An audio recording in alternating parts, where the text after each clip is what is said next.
So think about this for a second. Welcome to today's deep dive, by the way. But just think about how dating apps work. Oh, man. Okay. All right. Just like a quick swipe on an app is definitely not a marriage proposal. A customer clicking a button online is, well, it's not a promise to buy. Not even close. But if you look at the dashboards running most businesses today, you'd think every single click is this guaranteed sale. I mean, you see those green arrows pointing up, clicks, impressions, website traffic, and the natural assumption you make is that you're looking at real success. Yeah, you assume you have this massive audience of people with high intent just waiting to hand over their money. Exactly. But today, we're actually unpacking a fascinating breakdown of automotive retail. Specifically, we're looking at what a motivated buyer actually sounds like. Which is such a crucial distinction. It really is. And our mission today is to help you decode that hidden language of true customer intent. Because look, while our sources focus heavily on selling cars, this skill applies to pretty much any business. Oh, absolutely. The psychology at play here, it dictates the reality of any pitch, really. Any situation where you need to understand what's actually driving someone's behavior. So true. So we're going to look past all the empty metrics, the form fills, and hear the actual sound of a motivated buyer. Yeah, and to do that, we have to start by dismantling the fundamentally flawed metrics that industries use to track success. I mean, for years, sales organizations, especially dealerships, have been trained by, frankly, bad lead providers and fake urgency. Just totally confusing surface-level activity with actual buying intent. Exactly. They build these massive infrastructures around treating a single idle swipe as if it's a done deal. In automotive marketing, they measure success by clicks, impressions, VDP views, which are vehicle detail page views, and form fills. Right, so a marketing agency comes in, hands a report to the general manager showing, 5,000 website visits and 100 form fills. And they celebrate that. They present it as proof of highly motivated leads. But the mechanism of a click rarely involves actual motivation. I mean, people click ads because they're bored on a commuter train. Yeah, they're just scrolling through photos of a truck out of curiosity. Right. Or they submit a form simply because their smartphone autofills their name and email in like half a second. The friction to submit a lead has just been completely erased. You don't even have to type your name anymore. Which means the intent required to submit that lead has also dropped to zero. We're measuring digital marketing by activity, operating under this massive assumption that a click equals motivation. Okay, but let me play devil's advocate for a second here. Sure, go for it. If I am taking the time to click an ad for a brand new Grand Cherokee, I have to be at least a little bit interested, right? Like, why is it so dangerous to track those vanity metrics if there's some baseline interest? Well, what's fascinating here is that the industry is ignoring the much deeper question. It's not about what they clicked, but why is this person in the market right now? Okay, the context. Exactly. Interest is entirely detached from urgency.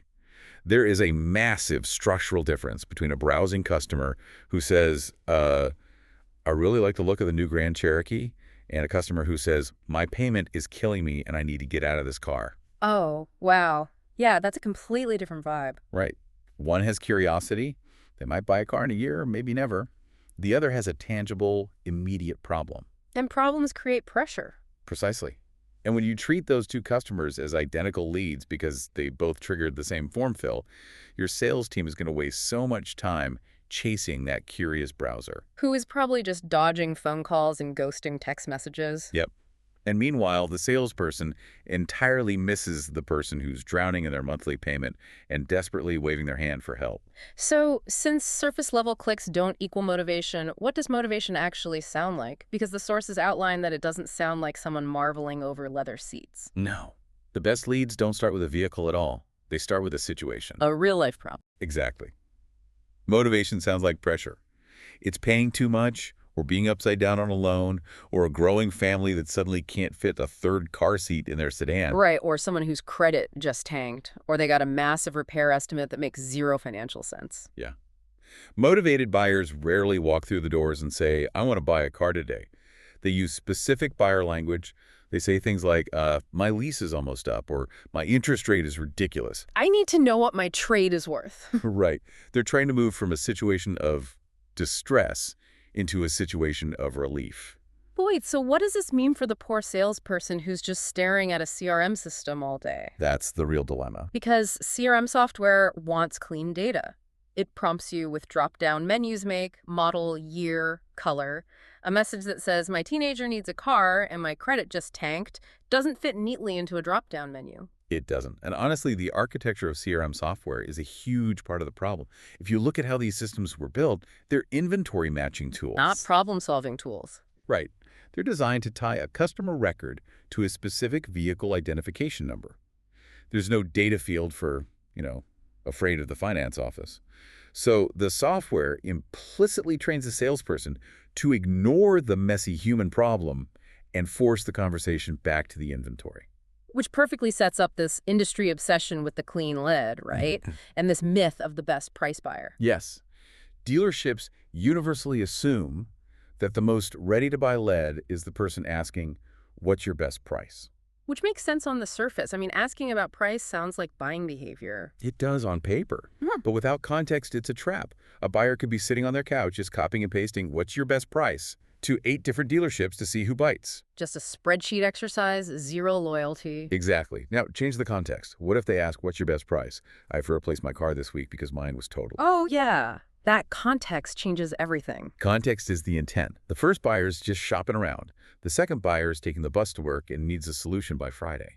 And this leads to dealers constantly begging for clean leads, clean credit, clean trade, easy deal, because everyone wants the path of least resistance. Of course they do. But the reality is that the highest intent buyers are often the messiest. Here's where it gets really interesting for me. It's like a doctor who only wants to see perfectly healthy patients because the paperwork is easier. That's a great way to put it. Right. But the patients with the complex, messy symptoms are the ones who actually need the surgery. If you turn them away because they don't fit on your clipboard, you're missing the whole point. You really are. The messiness, the friction, that's exactly where the opportunity lives. Take negative equity, for example. Okay. Let's say a customer bought a car 2 years ago for $30,000. They owe $25,000, but the car is only worth $15,000 now. Ouch. $10,000 upside down. It's a massive math problem, and if their car starts breaking down, they are trapped. A generic digital ad showing a low monthly payment does absolutely nothing for them. Because that 10 grand has to go somewhere. Exactly. But the dealership that can actually solve that problem, restructuring the debt, finding the right lender, they win that customer for life. The right question isn't, is this customer easy, but does this customer have a real problem we can solve? But look, if these messy buyers are out there feeling all this pressure, why aren't they just walking in and asking for help? Why the disconnect? Because they're scared, and the dealers act like robots. Okay, unpack that a bit. A person with bad credit or negative equity is highly unlikely to just declare they're ready to come into the showroom. They're guarding themselves. They don't want to drive 30 minutes just to be embarrassed or pressured or told their trade-in is worthless. So they have guarded intent. Right. They test the waters with cautious questions. Do I need perfect credit? Or can you help if I still owe on my car? And how do dealerships usually blow it? By responding with automated scripts. The customer asks a vulnerable question, and the dealer replies, when can you come in for a test drive? Or please fill out this credit app. Which just builds a massive wall instead of a conversation. But look, I get it. From the salesperson's perspective, aren't they just doing their job? Sure. They're taught to close the appointment, secure the visit. Why is asking, when can you come in, such a deal killer? If we connect this to the bigger picture, when a person is under stress, like a broken transmission, and no savings generic pressure triggers a fight or flight response. Right, they feel trapped. Exactly. Asking when can you come in strips control away from someone who already feels out of control. They don't want hype.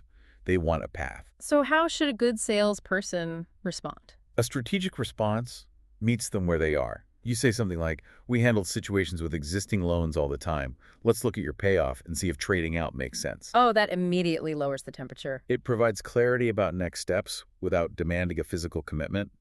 It builds trust.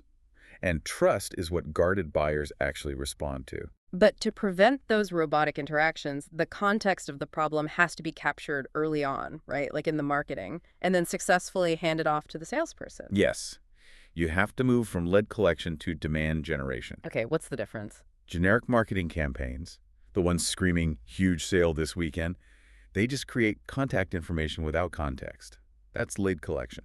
Which results in those bad leads that just say info or still available. Exactly. And then the salesperson is forced to call and manufacture a conversation from scratch. It's exhausting. Demand generation, on the other hand, speaks directly to problems. Like payment too high or lease ending soon. Right. It gives the customer a reason to raise their hand and explain their situation.